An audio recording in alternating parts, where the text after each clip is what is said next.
வணக்கம் மேடம். என்னுடைய நேம் விஜயகுமார். எனக்கு வந்து இந்த கிளாஸ் வந்து மேடம் பஸ்ஸு இதுக்கு வந்து பார்க்குறதுக்கு வந்து ஒரு பஸ்ஸு வருதுன்னா அந்த பஸ்ஸை வந்து அடுத்தவங்கள்ட்ட கேட்டால் வந்து நிறைய இடங்களில் சொல்ல மாட்டுறாங்க. அவங்களுக்கு பஸ்ஸை வந்தால் ஏறி போயிடுறாங்க. நம்மகிட்ட சொல்லாமல் கூட அவங்க பஸ் வந்துட்டு போயிடுறாங்க. அதுதான் வந்து இயல்பாக இருக்குது. இந்த கிளாஸ் மூலமாக ஒரு தடவை எடுத்துக்காட்டுக்கு எங்கள் ஊர் பஸ்ஸு பெரியாரில் 54 நெடுங்குளம்னு வரும். அந்த பஸ்ஸு வரையில் ஒரு தடவை சேவ் பண்ணி வச்சிட்டோம்னா நெக்ஸ்ட்டு வரையில் அந்த பஸ்ஸுக்கு வரையில் கரெக்டாக 54 பி நெடுங்குளம்னு அதுவே ரீட் பண்ண ஆரம்பிச்சிடும், சொல்ல ஆரம்பிச்சிடும். அது எனக்கு வந்து அடுத்தவங்கள்ட்ட கேட்காம நானே அதை தெரிஞ்சுக்கலாம். இன்னொன்று எனக்கு வந்து நான் எம்ஏ பிடி முடிச்சிருக்கேன். அதை படிக்கிறதுக்கு குரூப் 4 இந்த மாதிரி எக்ஸாம்களுக்கு படிக்கிறதுக்கு நான் புக்கை வச்சு மெமரியில் படிக்கிறேன்னா எனக்கு வந்து சரியாக மெமரி ஆக மாட்டேது. இது மூலம் புக்ஸ் மூலமாக படித்தா நல்லாயிருக்கும். அதை புக்கை ரீட் பண்ணுறதுக்கு எனக்கு ரொம்ப ஹெல்ப்ஃபுல்லாக இருக்கும். நெக்ஸ்ட்டு ட்ரெயினில் வியாபாரம் பண்ணுறேன்.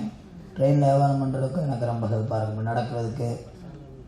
மற்றபடிக்கு மணி இது பேலன்ஸு காசு பார்க்குறதுக்கு ரொம்ப ஹெல்ப்பாக இருக்கும் மேடம். Thank you ma'am.